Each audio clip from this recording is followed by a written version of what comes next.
गुजरात देश का मॉडल है और हम ये मानते हैं कि विकास का मॉडल ऐसा ही होना चाहिए। एक ऐसा नेतृत्व जिसने उस मॉडल को तैयार किया वो करिश्माई और यशस्वी प्रधानमंत्री का मॉडल है। और मुझे लगता है कि विकास का मायने होता है कि हम सर्वांगीण विकास करें। दूसरी तरफ मैं ये मानता हूं कि जिस प्रकार से वहाँ संगठनात्मक कार्य प्रणाली है, जिस भरोसे के साथ और जिम्मेदारी के साथ वहाँ के कार्यकर्ता और नेता काम करते हैं, वो दोनों का जो सामंजस्य है वही आदर्श व्यवस्था है जो इतिहास रचने की तरफ आगे बढ़ रही है। और मैं मानता हूं कि भारतीय जनता पार्टी स्वयं के रिकॉर्ड तोड़ते हुए आगे बढ़ रही है। इस बात के लिए देश के यशस्वी प्रधानमंत्री का अभिनंदन, गुजरात के भारतीय जनता पार्टी के प्रत्येक कार्यकर्ता का और वहां के मतदाताओं का अभी पूरे गर्व के साथ मैं उनका धन्यवाद करता हूं और आभार व्यक्त करता हूं। रहा सवाल हिमाचल का, हमने कहा था, पार्टी ने स्पष्ट शब्दों में कहा था कि हम इस परंपरा को रोकेंगे कि एक बार कोई दूसरा। क्या आप स्टैंड अप इंडिया योजना के तहत 1 करोड़ का लोन लेकर अपना खुद का बिजनेस शुरू करना चाहते हैं? तो फ्रीडम ऐप को डाउनलोड करें और इसकी पूरी जानकारी अभी प्राप्त करें। दूसरी पार्टी आती, कहीं दूसरी पार्टी आती है। ये चुनाव रुझान बता रहे हैं कि जो एक धारणा बना रखी थी लोगों ने, वो धारणा हिमाचल में टूटेगी और भारतीय जनता पार्टी सरकार बनाएगी। ठीक, आप ये ब्रांड मोदी के बारे में बात हो रही है, लेकिन प्रहलाद जी, एक और बात जो सामने आ रही है कि बीजेपी प्राइम मिनिस्टर मोदी पर ही डिपेंड करती है। अगर प्रधानमंत्री ना हो, मोदी है तो ही मुमकिन है। मुझे लगता है इसमें किसी को आपत्ति नहीं होनी चाहिए। ऐसा करिश्माई नेतृत्व तो शताब्दियों में पैदा होता है। रहा सवाल दूसरी तरफ, जो मैंने दूसरी बात कही है कि संगठनात्मक ढांचे में काम करने की जो प्रणाली है वो भी गुजरात से सीखनी होगी। मैं मध्य प्रदेश का कार्यकर्ता हूं जहां संगठन ग्रास रूट लेवल पर है, लेकिन उस सबके बावजूद भी मेरे जैसा व्यक्ति कह रहा है कि हमें गुजरात की संगठनात्मक कार्य प्रणाली के से सीखना चाहिए और हमें उसी जिम्मेदारी के साथ। और वो कभी कोई ऐसे काम नहीं करते हैं 12 बजे 1 बजे के से लेकर 4 बजे तक गुजरात में कोई पार्टी का कार्यकर्ता काम नहीं करता। वो उनकी दैनंदिनी नहीं बदलते, वो अपने व्यापार के कार्यक्रमों को नहीं बदलते और उसके बाद में पार्टी के कार्यक्रमों को जिम्मेदारी के साथ पूरा करते हैं। ये भी तो अहम बात है। नेतृत्व के बारे में तो कोई क्वेश्चन मार्क होना नहीं चाहिए। पूरी दुनिया जिस नेतृत्व को मान रही है उस पर ये सवाल खड़े ही नहीं होने चाहिए। नहीं, सवाल खड़े होने की तो बात ही नहीं है। ब्रांड मोदी की तारीफ हर कोई कर रहा है और सिर्फ भारत नहीं, विदेशों में भी प्राइम मिनिस्टर की जो लीडरशिप है उसे सराहा गया है। लेकिन जो बीजेपी की डिपेंडेंसी है उस कॉन्टेक्स्ट में सवाल था। और यहाँ पर जो अर्ली ट्रेंड्स हैं जो कि दर्शक लगातार देख पा रहे हैं प्रहलाद जी, उसमें जो 2/3 मेजोरिटी की बात बीजेपी लगातार कर रही थी, टॉप लीडरशिप जो बार बार कर रही थी, उस दिशा में इन ट्रेंड्स के मुताबिक ये ट्रेंड्स हैं, नतीजे नहीं है। बीजेपी इन ट्रेंड्स में 134 यानी 134 सीटों पर लीड करते हुए, इससे पहले 2002 में बीजेपी को 127 सीटों पर जीत मिली थी। उस लिहाज से रिकॉर्ड जीत की तरफ अगर ये ट्रेंड्स होल्ड करते हैं तो बीजेपी उस दिशा में जाते हुए दिखाई यहां पर दे रहा है। 27 साल बाद भी मैंडेट बीजेपी को मिल रहा है। ये अपने आप में बहुत कुछ कहता है। वोटर में फटीग नहीं है। क्या ये एक ऑल्टरनेटिव की कमी है? प्रहलाद सिंह पटेल जी, आपसे मैं ये जानना चाह रही हूं कि ये जो वोट आप मान रहे हैं, गुजरात में जो आपको ये वोट मिला है, ये ब्रांड मोदी को वोट मिला है या ये जो राज्य सरकार ने काम किए हैं उन्हें वोट मिला है? मुझे लगता है कि हम गौरवान्वित महसूस करते हैं कि 27 साल लगातार सत्ता में रहने के बाद लोग इनकम्पेंसी की बात करते हैं। हम अपने रिकॉर्ड को तोड़ने की तरफ आगे बढ़ रहे हैं और यही हमारा पार्टी का लक्ष्य था। नंबर 1 पर अगर किसी को श्रेय जाएगा तो वो ब्रांड मोदी को, आपकी भाषा में ब्रांड मोदी, हमारी भाषा में यशस्वी प्रधानमंत्री को जाएगा। दूसरे नंबर पर वो जो विकास का मॉडल जिसको हमने देश में भी अप्लाई किया है, मैं जल शक्ति मंत्री हूं, तो जो पानी पहुंचाने की व्यवस्था गुजरात ने तय की या संचयन की व्यवस्था की है, मुझे लगता है उसको पूरे देश में हमने अप्लाई किया। यूनिवर्सल दुनिया में कुछ नहीं होता, लेकिन मॉडल से हम सीखते हैं। तो विकास दूसरा नंबर है और तीसरा जो ताकत है हमारी वो है हमारा संगठनात्मक ढांचा, जिसका मैंने आपको पहले जिक्र किया कि वहां की कार्यप्रणाली से हमें सीखना होगा। नेतृत्व हमारे पास है, विकास का मॉडल है और एक आदर्श कार्यकर्ता का संगठन है। ये इस त्रिवेणी का परिणाम है कि हम अपने ही रिकॉर्ड को ध्वस्त करके अपने रिकॉर्ड कायम कर रहे हैं। आपके हिसाब से सबसे बड़ा मुद्दा इन इलेक्शंस में क्या रहा प्रधानमंत्री के लिए? जो अपशब्दों का इस्तेमाल किया गया, बीजेपी की लीड की यहाँ पर बात की जाए, थोड़ी देर पहले 134 की बात कर रहे थे, अब 139 सीटों पर बीजेपी यहाँ पर लीड कर रही है, ये बड़ा अपडेट हमारे दर्शकों के लिए है। लेकिन आपको लग रहा है क्या गुजराती वोटर ने इमोशनली भी लिया, जिस तरह से प्राइम मिनिस्टर के लिए अपशब्दों का इस्तेमाल हुआ, सो मुंह वाला रावण उन्हें कहा गया, झूठ का सौदागर उन्हें कहा गया, नफरत का सौदागर उन्हें कहा गया, तो जिन अपशब्दों का इस्तेमाल किया गया, कहीं ना कहीं वो जो इमोशनली वोटर ने हर्ट किया, वो भी हम देख रहे हैं इसमें। देखिए, गुजरात के लोग भाग्यशाली हैं कि ये नेतृत्व ने वहां जन्म लिया, विकास के मॉडल को बनाया, आज वही मॉडल देश में उनके नेतृत्व में चल रहा है। स्वाभाविक है, गुजरात की धरती पुण्य भूमि है, वहां के लोग भाग्यशाली हैं, तो उनका अगर मोदी जी के खिलाफ कोई अपशब्दों का प्रयोग करेगा तो मोदी जी को कोई फर्क नहीं पड़ता, लेकिन गुजरात की अस्मिता को ठेस पहुंचेगी। अब आप गुजरात का छोड़ दीजिए, पूरे देश में अब वो है स्थिति है कि कोई अगर देश के प्रधानमंत्री के खिलाफ बोलेगा तो आप मानकर चलिए उसके खिलाफ इस देश की जनता खड़ी होगी। लेकिन मैं ये मानता हूं कि जो लोग ये जरूरत करते हैं वो लोकतंत्र को भी नुकसान कर रहे हैं और इस लोकतांत्रिक व्यवस्था पर भी आघात कर रहे हैं। और इसलिए मैं ये मानता हूं कि जो प्रधानमंत्री मोदी जी का नेतृत्व है, उस नेतृत्व पर हमें इस देश विश्वास करता है। उन्होंने जो अपीलें की है वो देश को, वो अपील नौजवान भी मान रहा है, वृद्ध भी मान रहा है, बाकी लोग भी मान रहे हैं। ये बातें तो मुझे लगता है देश के लोगों को समझनी पड़ेंगी। भारतीय राजनीति में मर्यादा सबसे महत्वपूर्ण है और मेरे जैसे लोग हमेशा इस बात को बल देते हैं कि हमें मर्यादित बोलना भी चाहिए और मर्यादित आचरण भी करना चाहिए। यही लोकतंत्र की खूबसूरती भी है और यही लोकतंत्र की ताकत है। और मैं मानता हूं जिनने गलती की है उसकी सजा वो भुगत रहे। कांग्रेस पार्टी इस वक्त 30 सीट्स पर लीड कर रही है, बीजेपी 140 सीट्स पर लीड कर रही है और आम आदमी पार्टी जो कि एक नया एंट्रेंट थी, परिवर्तन की बात कर रही थी, वो 8 सीट पर लीड कर रही है। क्यों रिजेक्ट कर दिया आपके हिसाब से वोटर ने इन ट्रेंड्स के मुताबिक? नहीं, मुझे लगता है आपके बारे में गुजरात के लोग जानते हैं, ये झांसे बहुत दिन तक नहीं चलते, ये बात मुझे तय बात मानकर चलिए। कोई एक इस मुद्दे पर लेकर आप इमोशनली लोगों को ये ब्लैकमेल करने की कोशिश करें, इससे लोकतंत्र चलता नहीं है। लालच, हर किसी को अगर ये धारणा बन जाएगी कि हमें चीजें मुफ्त में मिलेंगी, अरे जरूरतमंद को देना और मुफ्त में बांटना दोनों में अंतर है। और इसलिए मुझे लगता है कि देर सवेर ये देश समझेगा और इस बातों का जवाब भी मिलेगा। गुजरात की जनता उस बारे में समझदार है, वो स्वावलंबी लोग हैं, उन्हें कोई ऐसे मुफ्त में चीजें नहीं चाहिए।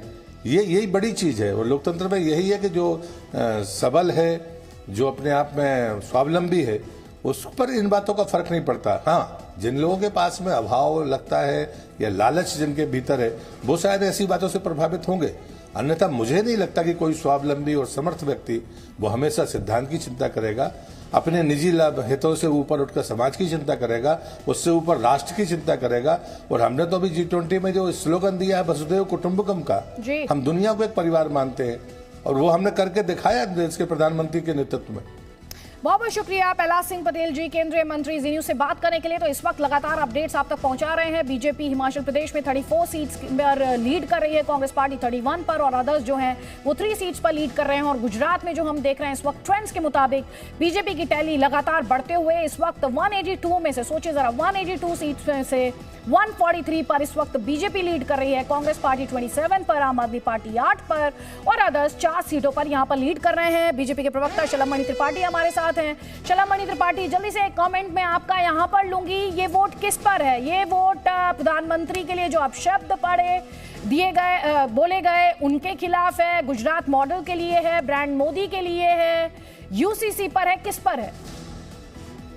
ये गुजरात के विकास को लेकर वोट है।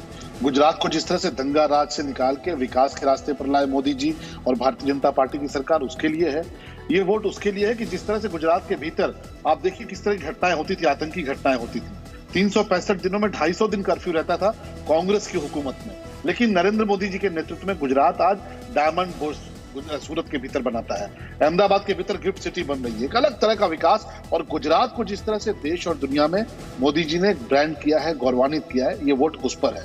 और हाँ, ये बात सही है कि दुर्गति जो कांग्रेस पार्टी की हो रही है, ये दुर्गति जो उनकी हो रही है कांग्रेस के नेताओं की, वो जरूर इस बात को लेकर है कि जिस तरह से प्रधानमंत्री के लिए जिन शब्दों का प्रयोग उन्होंने पूरे चुनाव के दौरान किया। हर दल को अधिकार है कि वो अपनी योजनाओं को लेकर जाए, अपने विचारों को लेकर जाए, अपने आने वाले दिनों में वो क्या करने जा रहे हैं इसको लेकर जाए। लेकिन कांग्रेस ने लगातार प्रधानमंत्री जी को निशाना बनाया, इसलिए कांग्रेस पार्टी की दुर्गति आपको निश्चित तौर पर देखने को मिल रही है। और आप देखिएगा कि हिमाचल में भी भारतीय जनता पार्टी की सरकार बनेगी, गुजरात में भी भारतीय जनता पार्टी की सरकार। अभय दुबे जी ये कह रहे हैं कि आपने जिस तरह से निशाना बनाया, जनता आपको पनिश कर रही है, सजा दे रही है। देखिए, शलभ मणि जी को मैं याद दिलाना चाहता हूं, इन्होंने कहा कि दंगे से उबार दिया, तो अभी खंबात में, द्वारका में, हिम्मतनगर में क्या हुआ रामनवमी के दिन?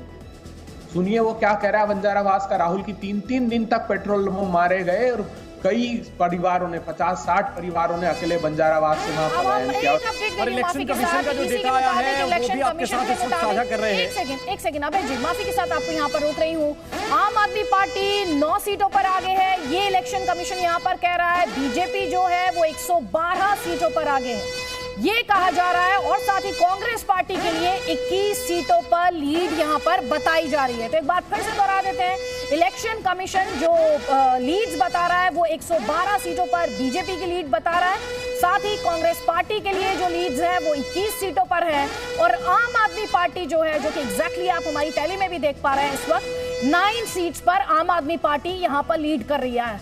अभय दुबे जी देखिए, तो अभी जो मंत्री जी बैठे हुए थे, प्रहलाद पटेल जी, वो कह रहे थे कि भारतीय जनता पार्टी खुद का रिकॉर्ड तोड़ रही। तो बिल्कुल ठीक है, कांग्रेस पार्टी का रिकॉर्ड नहीं तोड़ सकती। हम जब चरम पर थे तो 149 सीटें हम गुजरात प्रांत में जीते थे। प्रधानमंत्री जी ने प्रचंड जीत हासिल की थी 2014 के बाद, उसमें सिर्फ 7 सीट को गुजरात के चुनाव में आगे थे। आज मुद्दा जो ये है, ये बात बार बार करते हैं, भ्रामक दुष्प्रचार करते हैं गुजरात मॉडल की। तो मैं पूरे गुजरात के चुनाव में भी और आज भी इस बात का खुलासा कर दूं। पहली बात तो मैं मंत्री जी चूंकि चले गए, लेकिन उनको बता दूं कि जिस प्रांत से वो आते हैं वहां जल जीवन मिशन का अप्रैल से लेकर दिसंबर तक उन्होंने 0 पैसा, 1 पैसा अलॉट नहीं किया है। 96% कंट्रीब्यूशन केंद्र सरकार का उसमें होता है। और देश के सभी प्रांतों की यह हालत है और सारी सेंट्रल स्पॉन्सर्ड स्कीम में यह हालत है। कम से कम अपडेट हमारे दर्शकों के लिए हिमाचल प्रदेश से है। बीजेपी लीड कर रही है 32 सीट्स पर, कांग्रेस पार्टी लीड कर रही है 33 सीट्स पर और अदर्स लीड कर रहे हैं 3 सीट पर। इसके अलावा इलेक्शन कमीशन की तरफ से जो इन्फॉर्मेशन साझा की गई है, इस वक्त बीजेपी 112 सीटों पर लीड कर रही है। ये इलेक्शन कमीशन के मुताबिक ऑफिशियल डेटा हम आपके साथ शेयर कर रहे हैं। आम आदमी पार्टी जो है वो 9 सीट्स पर लीड कर रही है और कांग्रेस पार्टी जो है वो हम आपको यहां पर बता दें 20+ सीट्स पर यहां पर लीड कर रही है। इलेक्शन कमीशन द्वारा जो आंकड़ा शेयर किया गया है, जो डेटा शेयर किया गया है, वो हम आपके साथ यहां पर शेयर कर रहे हैं। 21 सीटों पर कांग्रेस पार्टी के पास गुजरात में लीड है। लेकिन अभय दुबे जी, कहीं ना कहीं आपको मायूसी तो हुई होगी। बीजेपी 112 पर लीड कर रही है, कांग्रेस पार्टी 21 सीटों पर लीड कर रही है। बार बार मैं इस बात को दोहरा रही हूं कि कैंपेन खत्म हो चुकी है, जनता फैसला सुना चुकी है। अदिति जी, लेकिन इस मैथमेटिक्स के पीछे की केमिस्ट्री को भी समझना होगा। क्या भारतीय जनता पार्टी गुजरात मॉडल के बुनियाद पर चुनाव जीती? नहीं, इसके पीछे की केमिस्ट्री ओवैसी जी और आप पार्टी और भारतीय जनता पार्टी की जो थी वो साफ दिखाई दे रही है।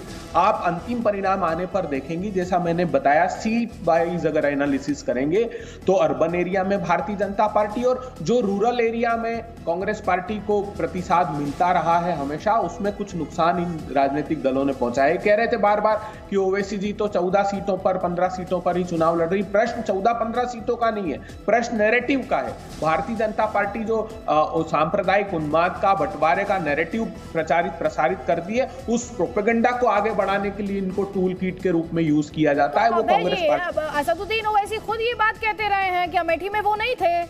असदुद्दीन ओवैसी ये कहते रहे हैं लोकसभा इलेक्शन में 180+ सीट्स पर आपकी टक्कर जो थी वो बीजेपी के साथ थी।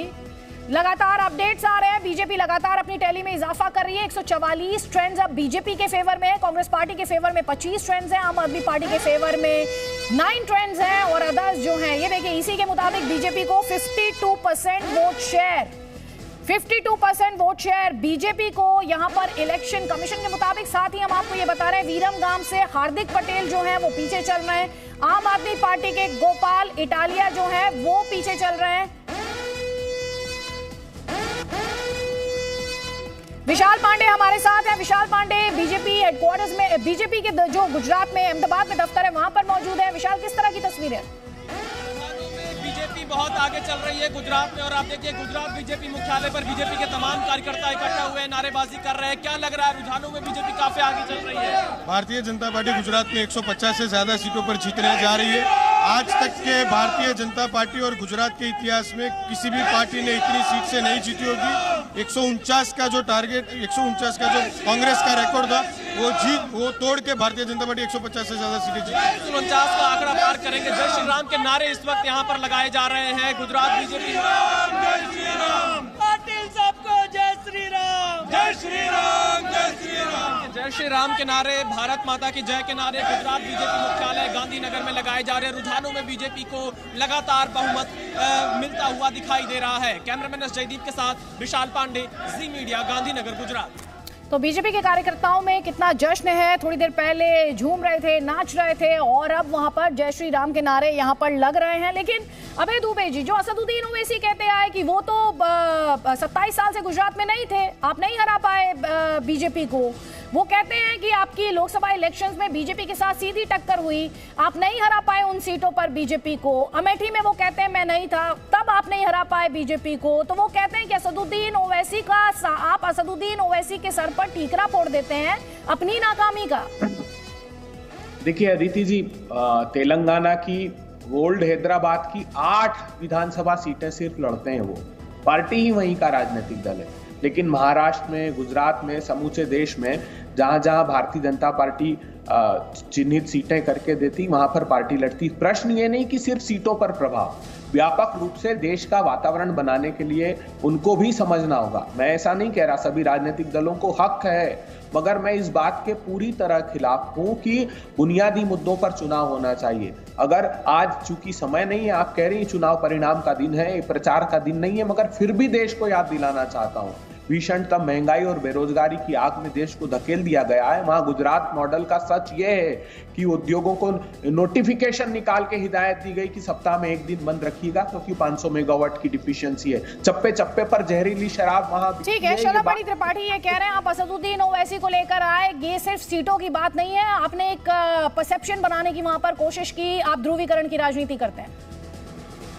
देखिए, ओवैसी जी के कौन से वोटों को लेकर कांग्रेस परेशान रहती है, जरा कल्पना करें। ये कौन से वोट को अपना वोट मानते हैं कि हमारा वोट काटा जा रहा है, हमारे अपने लोगों का वोट काटा जा रहा है। दरअसल यही कांग्रेस की सबसे बड़ी हार है। आप जो ओवैसी की सांप्रदायिक राजनीति के चलते आपको लगता है कि आपके वोट के साथ रोक रही हूं, जरा वो वोट शेयर से जुड़ी हुई जो इन्फॉर्मेशन है वापस स्क्रीन पर लेकर आए, क्योंकि वो इंपॉर्टेंट इन्फॉर्मेशन है जिसमें बीजेपी के वोट शेयर की 52% पर बात की जा रही है। Can we have that information again please? अभी हिमाचल को लेकर अपडेट हम दिखा रहे हैं, लेकिन देखिए ये वोट शेयर है गुजरात में 52% बीजेपी के फेवर में, 27% वोट शेयर जो है वो कांग्रेस पार्टी के लिए, 14% आम आदमी पार्टी के वोट शेयर की बात, और अदर्स के लिए 7% वोट शेयर की बात यहां पर की जा रही है। ये वोट शेयर, ये जो 14% का आम आदमी पार्टी का वोट शेयर, ये किसको डेंट करते हुए आया है, इस टैली को समझने के में आपको ज्यादा दिक्कत नहीं होगी।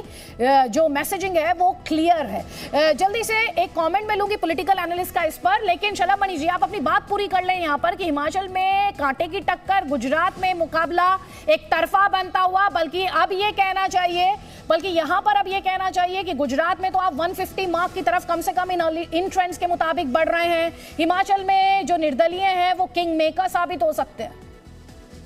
नहीं, हिमाचल में भी और गुजरात में भी आप देखिए लगातार भारतीय जनता पार्टी बढ़त की तरफ है, और दोनों जगहों पे हम बहुत अच्छे अंतर के साथ अपनी सरकार बनाएंगे। कांग्रेस पार्टी का ये जो रुख है ना कि हमारे वोट काटे, आप मुस्लिम वोटों को अपना वोट मानते हैं और बाकी वोटों को आप अपना वोट नहीं मानते, बार बार कहते हैं हमारे वोट काट लिए, हमारे वोटों का नुकसान पहुंचा दिया। तो कांग्रेस पार्टी देश की नजर में एक्सपोज हो चुकी है, देश की नजर में बेनकाब हो चुकी है कि आप केवल एक कौम की राजनीति करना जानते हैं। आपके अंदर अगर गट्स है, आपके अंदर अगर ताकत है, तो आप आकर सबकी बात क्यों नहीं करते? आप क्यों नहीं कहते नहीं ठीक है साहब, ओवैसी आए, कोई आए, हम तो सबकी राजनीति करते हैं। लेकिन ओवैसी के नाम पे आपको इतना डर क्यों लगता है? आप अगर एक कौम की राजनीति करेंगे तो आपका वही हश्र होगा आज जो गुजरात के भीतर हो रहा। और हमने तो देखिए कहा था कि 150 सीटें गुजरात में, और आपके टीवी चैनल पे जो टैली नजर आ रही है 148 भारतीय जनता पार्टी 150 की तरफ आगे बढ़ रहे हैं। नरेंद्र मोदी जी ने जो गौरव बढ़ाया पूरे गुजरात का, जो विकास किया, अब ये बैठ के जाने कौन कितने झूठी बातें फैलाते हैं। इनकी झूठी बातों का देश की जनता ने और गुजरात की जनता ने पिछले चुनाव में भी जवाब दिया। इस बार भी कहते कांग्रेस के लोग बहुत सारा झूठ फैलाया, पिछली बार जीएसटी को लेकर झूठ फैलाया था। आप वो कह रहे हैं दुष्प्रचार आपने किया, आप कह रहे हैं दुष्प्रचार इन्होंने किया, तो वार पलटवार यहाँ पर चल रहा है। अब तो ईसी प्रोजेक्शंस दे रहा है प्रियंका कक्कड़, और वो कह रहे हैं कि 9 सीट्स पर आम आदमी पार्टी लीड कर रही है। और कुछ वीआईपी सीटें हैं जिनके बारे में बता दें विस्तार से। गांधीनगर साउथ से बीजेपी के अल्पेश ठाकुर इस वक्त आगे चल रहे हैं। खंभालिया से आम आदमी पार्टी के ईसुदान गढ़वी जो मुख्यमंत्री पद के उम्मीदवार भी हैं, वो आगे हो गए हैं। इस वक्त की बड़ी खबर आपको बता रहे हैं, ईसुदान गढ़वी आगे हो गए। कांग्रेस के जिग्नेश मेवाणी पीछे हो गए हैं, ये पहले आगे चल रहे थे। बीजेपी के मणिभाई वाघेला आगे हो गए हैं वडगाम सीट से। जामनगर नॉर्थ से बीजेपी की रिबाबा जडेजा जो रविंद्र जडेजा की पत्नी है, वो आगे चल रहे हैं। कांग्रेस के जिग्नेश मेवाणी पीछे हो गए। और राजनीति में एक कहावत है कि ऊंट किस करवट बैठेगा ये तो वक्त ही बताएगा। तो जरा देख लीजिए गुजरात की स्थिति क्या है। 146 पर इस वक्त भारतीय जनता पार्टी आगे, और सिर्फ 22 सीटें ऐसी हैं जहां पर कांग्रेस इस वक्त लीड कर रही है। आम आदमी पार्टी 11 सीटों पर अब आगे हो गई है। अपडेट यह है कि आम आदमी पार्टी 11 सीटों पर आगे हो गई है और 4 पर अन्य है। अब तक की अगर बात करें तो कांग्रेस पार्टी का अब तक का सबसे खराब प्रदर्शन अगर ये नतीजों में तब्दील होते हैं तो, और ये देखिए ऊंट किस करवट बैठेगा, वो ऊंट बैठ चुका है लगभग। और बीजेपी जो दावा कर रही थी कि हम रिकॉर्ड बनाएंगे, 2/3 से ज्यादा सीटें लाएंगे, 150 के आसपास सीटें आएंगी, 146 कम से कम इस टैली के अंदर नजर आ रहा है। ऊपर नीचे अगर +5 या -5 होता है तब भी ये बीजेपी का सबसे बेहतरीन प्रदर्शन होगा और कांग्रेस पार्टी के लिए सबसे खराब प्रदर्शन होगा।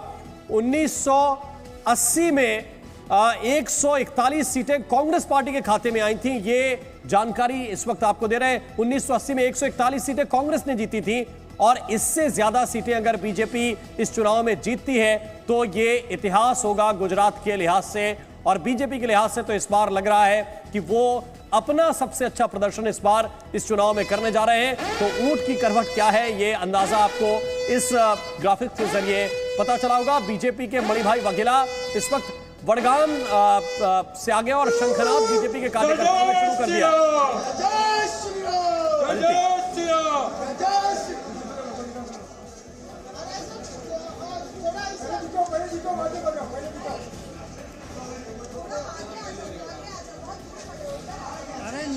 अरे पीछे लेके भैया सारे आएंगे। भैया नहीं ठीक है ठीक है। अरे ठीक है भाई।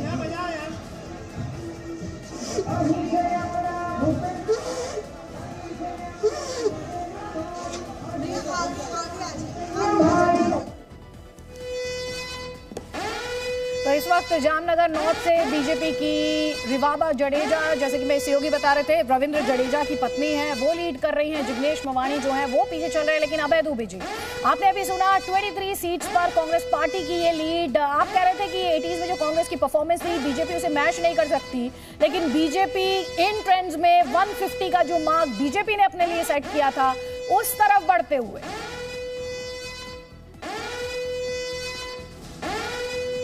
अभय दुबे जी, चलिए अभय दुबे तक हमारी आवाज यहां पर नहीं पहुंच पा रही है, लेकिन यहां पर प्रदीप कौशल जी, कहीं ना कहीं सवाल ये उठ रहा है कि क्या बीजेपी तो क्लियर लीडर है ही एक ऐतिहासिक जीत की तरफ वहां पर बढ़ते हुए, अब क्या ये मुकाबला नंबर 2 की पोजीशन के लिए होने जा रहा है? क्योंकि थोड़ी देर पहले जब राम बता रहे थे तो आम आदमी पार्टी 11 सीट्स पर लीड कर रही थी और कांग्रेस पार्टी 23 सीट्स पर लीड कर रही थी। हालांकि इस वक्त आम आदमी पार्टी 9% पर लीड कर रही है। और दूसरा ही जो वोट शेयर से जुड़ी हुई इंफॉर्मेशन है, BJP 52% vote share, Congress party 27% vote share और आम आदमी पार्टी 14% वोट शेयर। क्या ये कांग्रेस की कीमत पर आ रहा है? देखिए, ये आम आदमी पार्टी के लिए इसलिए महत्वपूर्ण है, ये जो 14% का आंकड़ा है, इसके मिलने के बाद उसको राष्ट्रीय दल के रूप में चुनाव आयोग से स्वीकृति मिल जाएगी। तो ये एक महत्वपूर्ण इनके लिए कीर्तिमान होगा उस दिशा में। जहाँ तक कांग्रेस और आम आदमी पार्टी की तुलना की बात है, कांग्रेस का नेतृत्व, हालांकि किसी भी प्रवक्ता को कांग्रेस के ये सुनना अच्छा नहीं लगेगा, कांग्रेस का जो शीर्ष नेतृत्व है बड़ा उदासीन है। इन चुनावों में आप देखें कि कोई विशेष अभियान नहीं चलाया। राहुल गांधी जो कांग्रेस के पूर्व अध्यक्ष हैं और सही मायने में जो नेता हैं कांग्रेस के, उन्होंने केवल 2 जनसभाओं को संबोधित किया है गुजरात में। हिमाचल प्रदेश में तो वो गए ही नहीं। वहाँ प्रियंका जी ने थोड़ा सा कुछ जनसभाएं की हैं, सोनिया गांधी तो निकली नहीं। तो जो शीर्ष नेतृत्व की उदासीनता है, आप उसकी तुलना कीजिए जो जोरदार अभियान आम आदमी पार्टी ने चलाया। जमीन के ऊपर उनके पास कितना समर्थन है, कितना नहीं है, ये तो अब परिणामों से पता चलेगा। लेकिन जहाँ तक अपने परिश्रम की बात है, अपने पुरुषार्थ की बात है, तो उस दिशा में कोई कसर आम आदमी पार्टी ने छोड़ी नहीं अपना प्रचार करने में। तो कुल मिलाकर के वो जो इच्छा शक्ति है चुनाव जीतने के लिए, वो कांग्रेस में कहीं दिखाई नहीं पड़ती। ठीक, आप 2 बातें कह रहे हैं। आप कह रहे हैं कांग्रेस पार्टी में इच्छा शक्ति नहीं थी और आम आदमी पार्टी ने जी जान लगा दी गुजरात में अपने लिए बेस बनाने में। क्या आप स्टैंड अप इंडिया योजना के तहत 1 करोड़ का लोन लेकर अपना खुद का बिजनेस शुरू करना चाहते हैं? तो फ्रीडम ऐप को डाउनलोड करें और इसकी पूरी जानकारी अभी प्राप्त करें।